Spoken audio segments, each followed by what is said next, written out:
जय हिंद दोस्तों, आपका स्वागत है ऑनलाइन पीजी क्लास में। आज हम इस क्लास में बात करने वाले हैं मानव नेत्र के बारे में कि मानव नेत्र क्या है और दूर या निकट की रखी वस्तुओं को किस तरह से आसानी से देख पाती है, उस क्रिया का क्या नाम होता है, इसमें किस तरह के दोष उत्पन्न होते हैं और इसका निवारण किस तरह से किया जाता है। उससे पहले हम कहना चाहेंगे कि अगर हमारे इस क्लास को पहली बार विजिट कर रहे हैं तो कृपया आप इस चैनल को सब्सक्राइब कर लीजिएगा ताकि इस तरह के वीडियो आप तक जल्द से जल्द पहुँचता रहे। चलिए हम देखते हैं मानव नेत्र क्या है।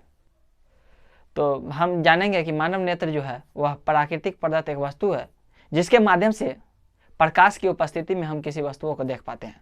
क्या कि आँख एक प्राकृतिक प्रदत्त वस्तु है, तो इसीलिए कहा गया है कि मानव नेत्र एक प्राकृतिक प्रदत्त वस्तु है जिसके माध्यम से हम प्रकाश की उपस्थिति में किसी वस्तु को देख पाते हैं। अगर हमारे आँख रहे और प्रकाश न रहे तो हम किसी भी वस्तुओं को नहीं देख पाएंगे। जिस तरह से अगर हमारे आँख है और अंधेरी रूम में जाकर हम किसी वस्तुओं को खोजेंगे तो वह नहीं मिलेगी। इसलिए कहा गया कि मानव नेत्र एक प्राकृतिक प्रदत्त वस्तु है जिसके माध्यम से हम किसी भी वस्तु को प्रकाश की उपस्थिति में देख पाते हैं। चलिए हम इसे लिखकर समझाने का प्रयास करते हैं। तो चलिए हम दिखाते हैं नेत्र, मानव नेत्र का परिभाषा। तो यह एक प्राकृतिक प्रदत्त वस्तु है जिसके माध्यम से हम प्रकाश की उपस्थिति में किसी वस्तु को देख पाते हैं। में किसी वस्तु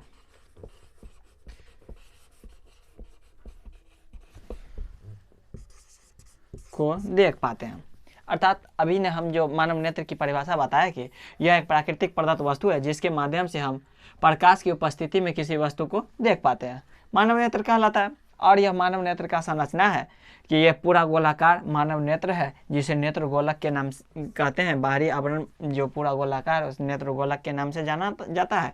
और पुतली जो रोशनी यानी प्रकाश की किरण को आती है तो वह तीव्र आने के कारण पुतली गिरती है, सिकुड़ती है और फैलती है। इस पुतली का काम है कॉर्निया यानी सबसे आगे वाले भाग जो रहता है कॉर्निया के, इसे कॉर्निया के नाम जाना जाता है। तथा ये नेत्र गोलक जो है सिलियरी मांसपेशियां से जुड़ा रहता है और उसके बगल वाले भाग को आइरिस के नाम से जाना जाता है। और ये गोलाकार जो बिंदु है संरचना, इसे नेत्र लेंस कहा जाता है। यही नेत्र लेंस है। और लेंस प्रकाश जो आती है तो प्रतिबिंब ये लेंस अब सोचकर इसका प्रतिबिंब रेटिना पर बनाती है। रेटिना पर बनाती है तथा आँख के बीच में जो द्रव भरा रहता है उसे काचाभ द्रव कहते हैं। काचाभ द्रव कहते हैं। और ये पुतली प्रकाश की किरण को अनेक अवशोषित करती है। तो सबसे पहले पूछा जाएगा कि प्रतिबिंब कहाँ बनती है, तो वह प्रतिबिंब रेटिना पर बनती है। और किस क्रिया के द्वारा ये आँख कार्य करती है, उस क्रिया का नाम सिलियरी मांसपेशियां जो सिकुड़ कर फैला कर काम करवाती है, समंजन क्रिया के नाम से जानी जाती है। तो अभी हम देखेंगे कि समंजन क्रिया किसे कहते हैं। तो हमने अभी जाना है कि आँख की बनावट किस तरह से है और नेत्र जो मानव नेत्र है उसका परिभाषा क्या है। अब हम सिलियरी मांसपेशियां जो सिकुड़ कर किसी प्रतिबिंब को आसानी से बना पाती है उसको अभी हम किस समंजन कोई क्रिया होती है वह समंजन क्रिया समझने का काम करेंगे। तो आँख जब अपने सिलियरी मांसपेशियां की मदद से उसके तनाव को घटा बढ़ाकर फोकस दूरी को बदलकर दूर या निकट रखी वस्तुओं को आसानी से देख पाती है, तो इस क्रिया को हम समंजन की क्रिया कहते हैं तथा इस क्षमता को समंजन का क्षमता कहते हैं। तो अभी हम समंजन क्षमता के बारे में पढ़ेंगे। समंजन क्षमता यानी आँख अपने सिलियरी मांसपेशियों की मदद से उसकी फोकस दूरी को घटा बढ़ाकर दूर या निकट रखी वस्तुओं को आसानी से देख पाती है। इस क्रिया या इस क्षमता को हम समंजन क्षमता के नाम से जानते हैं। चलिए हम इसे लिखते हैं। तो देखते हैं समंजन क्षमता।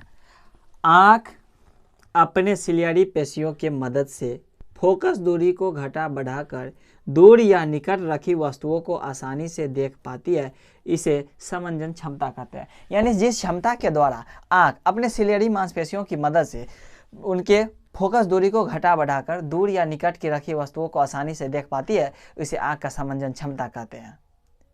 तो देखेंगे कि स्वाभाविक अगर दूर कोई वस्तु रखा है तो आँख की फोकस दूरी तनाव को बढ़ाएंगे, यानी फोकस को बढ़ाकर उस वस्तु को आसानी से देखने का प्रयास। अरे नज़दीक है तो नॉर्मल में, तो वही क्षमता को हम समझन क्षमता कहते हैं। तो इसे परिभाषा की मदद से हम जानेंगे कि आँख अपने सिलियरी पेशियों के मदद से फोकस दूरी को घटा बढ़ाकर दूर या निकट रखी वस्तुओं को आसानी से देख पाती है। इस क्रिया या इस क्षमता को समंजन क्षमता के नाम से जाना जाता है। तो अब इसी समंजन क्षमता के कारण अगर इसमें फॉल्ट आ जाती है, कमी आ जाती है, तो दूर या निकट रखी वस्तुओं का अगर आसानी से देख नहीं पाती है तो इसे हम नेत्र दोष के नाम से जानते हैं। नेत्र दोष, नेत्र दोष यानी अगर मैं दूर या निकट रखी वस्तुओं को अगर आसानी से नहीं देख पाती है तो इसी दोष को हम नेत्र दोष के नाम से जानते हैं। देखते हैं परिभाषा, देखते हैं नेत्र दोष। नेत्र दोष, जब आँख दूर या निकट रखी वस्तु को आसानी से नहीं देख पाते हैं, इसे नेत्र दोष को नाम से जानते हैं। यानी जब दूर या निकट रखी वस्तुओं को आसानी से आँख नहीं देख पाती है तो इस दोष को हम नेत्र दोष के नाम से जानते हैं। ये मुख्यतः 3 प्रकार से होते हैं। पहला निकट दृष्टि दोष, दूसरा दूर दृष्टि दोष और तीसरा जरा दृष्टि दोष। निकट दृष्टि दोष और दूर दृष्टि दोष तथा जरा दृष्टि दोष जो हम पढ़ेंगे वो अगले की क्लास में पढ़ेंगे। तथा हमने जाना है कि नेत्र दोष जो होता है वह दूर या निकट रखी वस्तु जब हमारी आंख स्पष्ट रूप से आसानी से नहीं देख पाती है तो इसी दोष को हम नेत्र दोष के नाम से जानते हैं। तो हमने इस क्लास में पढ़े हैं कि मानव नेत्र क्या है और इसकी बनावट किस तरह से की जाती है, और दूर या निकट रखी वस्तुओं को आँख किस क्षमता के द्वारा देख पाती है उसे समंजन क्षमता के नाम से जानते हैं। उसके बारे में पढ़े हैं तथा नेत्र दोष जो है वह क्या है और यह कितने प्रकार के हैं। तो नेत्र दोष, जब दूर या निकट रखी वस्तुओं को आसानी से हमारी आँख नहीं देख पाएगी उसे हम दोष को हम नेत्र दोष के नाम से जानते हैं। यह मुख्यतः 3 प्रकार के होते हैं, निकट, दूर और जरा दृष्टि दोष। प्रिस्कोपिया, माइकोपिया, हाइपरमेट्रोपिया, ये हम अगले की क्लास में पढ़ेंगे।